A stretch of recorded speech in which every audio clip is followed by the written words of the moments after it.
And very, এখন very. এখানে আপনারা 100% স্টার দিয়ে রাখেন, এখান থেকে আপনি এমসিকিউ, এনসিকিউতে প্রচুর কোয়েশ্চেন কমন পাবেন। হয়তো জিনিসটা ছোটো কিন্তু অনেক ইম্পর্টেন্ট। আমি বলি এগুলাকে বলা হয় উপযোগ। এগুলাকে বলা হয় উপযোগ। উপযোগ মানে কি? উপযোগ মানে হচ্ছে কোনো অভাব পূরণের ক্ষমতা।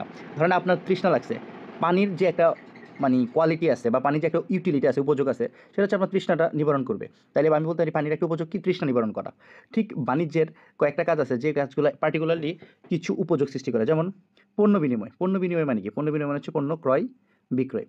আমরা যখন পণ্য ক্রয় বিক্রয় করি, দেখা যাচ্ছে করিমের কাছ থেকে আমি একটা মোবাইল কিনলাম, তাহলে করিমের যে মোবাইলটা, সেটার মালিক কে হচ্ছে? রহিম হচ্ছে। তাহলে এই যে প্রোডাক্টটা কেনা বেচার মাধ্যমে একজনের ওনারশিপ মানে মালিকানা সত্ত্ব আরেকজনের কাছে চলে যাচ্ছে। তাহলে ক্রয় বিক্রয়ের মাধ্যমে সত্ত্বগত অথবা মালিকানা সত্ত্ব উপযোগ সৃষ্টি হয়। এরপর হচ্ছে পরিবহন। পরিবহন কি? আমরা যখন প্রোডাক্টটা উৎপাদনকারী থেকে ভোক্তার নিকট পাঠাবো, তো তখন কিন্তু আমাদের গাড়ি লাগবে বা পরিবহন লাগবে। তো পরিবহন কোন ফ্যাসিলিটিটা আমাকে দেয়? যেমন আমি এখানে রাজশাহীতে ঢাকায় বসে বা রাজশাহীর আম খেতে পারতেছি। তাহলে এই যে রাজশাহীর স্থান বা রাজশাহীর যে আমটা আমি ঢাকায় খেতে পারতেছি, সেটা কারণ হচ্ছে পরিবহনের কারণে হচ্ছে। তাহলে পরিবহন কী করে? এক স্থানের জিনিস আরেক স্থানে পাঠায়। এজন্য এটা হচ্ছে স্থানগত উপযোগ।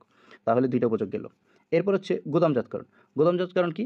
গুদামজাতকরণ হচ্ছে একটা সংরক্ষণ করা বা রিজার্ভ রাখা। এখন দেখা যাচ্ছে আমি জানুয়ারি মাসের কোনো একটা প্রোডাক্ট আমি মার্চ মাসে কনজিউম করতে পারতেছি। তাহলে এই যে ১ মাসের জিনিস আরেক মাসে খাইতে পারতেছি, সেটা কেন খাইতে পারতেছি?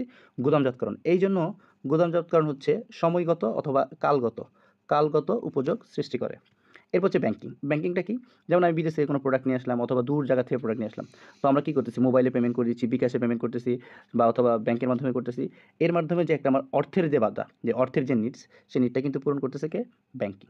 এরপর হচ্ছে আমরা যখন প্রোডাক্টগুলো পাঠাই এক জায়গা থেকে আরেক জায়গায়, তখন কিন্তু একটা প্রোডাক্ট নষ্ট হয়ে যাওয়া অথবা চুরি হয়ে যাওয়া অথবা ক্ষতি হওয়ার একটা সম্ভাবনা থাকে। তো আমরা সেজন্য কী করি? সেটা বিমা করে রাখি। বিমা করলে আমার যে ঝুঁকিটা, নষ্ট হওয়ার ঝুঁকিটা সেটা কমিয়ে নিয়ে আসে। তো এটাকে কী বলে? ঝুঁকিগত। আর বিজ্ঞাপন কি? বিজ্ঞাপন হচ্ছে তথ্যগত। যেমন আমরা যখন প্রোডাক্ট একটা তৈরি করি, সে প্রোডাক্টটা সম্পর্কে কী ফিচার্স থাকে, যেমন নতুন যখন বাজারে একটা ফোন আসে, এই ফোনটার কী ফিচার্স থাকে, নতুন কোন ফিচার্স অ্যাড করা হইছে, এগুলো কিন্তু তারা অ্যাডভার্টাইজমেন্ট দেয়।